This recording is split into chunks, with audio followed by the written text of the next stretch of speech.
Hello, so today I'm going to give a quick tip with Kotlin. If you want to swap two variables, let's say you have A and B and you want to swap the values, right? The usual way of doing it is you create a temporary variable, switch, assign temporary variable to hold the value of A, and then you assign B to A. And we did this so that we don't lose the value in A. And then in B, we put the temp value, right? Which is the original A value. And so if we run that here with this main function, we should see B becoming 1 and A becoming 2, right? And that's exactly what happens here.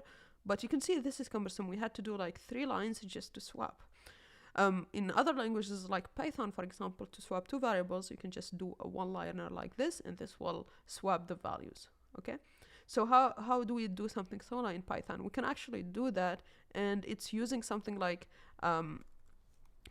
one of the scoping functions, like also or apply. So for example, here we still have the two variables with the initial values, and then we assign to A, we assign B, but we also create this scoping function where we pass A, right, and we assign to B A. Now you may say, okay, wouldn't this A value that gets overridden be passed here? No, actually the scoping function also here gets passed the original A before the assignment, right? And so that A value is copied to this function, so it won't change, right? And so if we assign it to B, then we get the original value of A. And this works exactly in the same way as the first function, but it's easier. And I think it's also easier to read.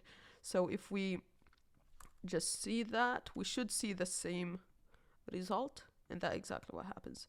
You could also, if you prefer to use apply, I think also is easier to read, but apply also works in the same way because it just does this similar scoping thing. So if we run this again, it works as well. Yeah, so that's a quick tip for Kotlin. Stay tuned for more.